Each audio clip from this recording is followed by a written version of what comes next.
बिस्मिल्लाहिर्रहमानिर्रहीम अस्सलाम वालेकुम। उम्मीद है जी सारे ठीक ठाक होंगे। अल्हम्दुलिल्लाह, अल्लाह दा शुक्र, मैं भी ठीक है जी। ते मेरा बहुत ज़्यादा शुक्रिया मेरे वो पंजाबी भरावां वास्ते जिहड़े इंडिया तो मेरियां वीडियो देखते आ।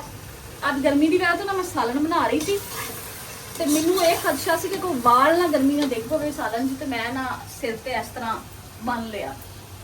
तो जो मैं बन्निया ना तो मेरे ज़हन च ना यकदम ख्याल आया, मेरी फैमिली ने मैंने कहा तू तो सिखा वाली पगड़ी बन ली।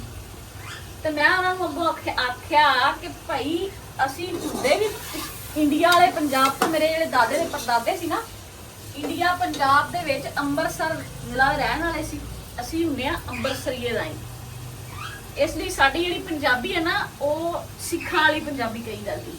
मेरी फैमिली च बहुत सारे लोग मैनूं ये गल कहते हैं जी तू सिखां तरह पंजाबी बोलदी। ते अल्हम्दुलिल्लाह चलो जी वड्डे साडे उधर रहिंदे सी, बाकी बड़ा प्यार सानूं उस बरादरी नाल भी गारी गल आ पगड़ी अज बन्नी ना तो मैनू फील होया जिवें मैनू सारियां ने कहा भी। तो मैं वीडियो बनानी नाले भरावां दा शुक्रिया अदा करदी क्योंकि बहुत सारे मेरे पंजाबी भरा जिहड़े मेरियां वीडियो वेखदे आ बाद च कमेंट भी करदे कि तुसीं पंजाबी बोलिया करो। तो अज मैं उन्होंने दसां कि मेरी उन्होंने पंजाबी क्यों सोहनी लगदी है। इस तरह तो लगदी कि जी मैं अंबरसर जिले दी, साडी जिहड़े वड्डे सी अंबरसर जिले दे सी, इसलिए साडी पंजाबी जिहड़ी उधर दे पंजाब नाल बहुत मेल खाती। इसलिए सारिਆਂ ਨੂੰ बहुत शुक्रिया मेरे वालों। मैं पकाउण लगी हाँ जी अरबी ते बैंगनी।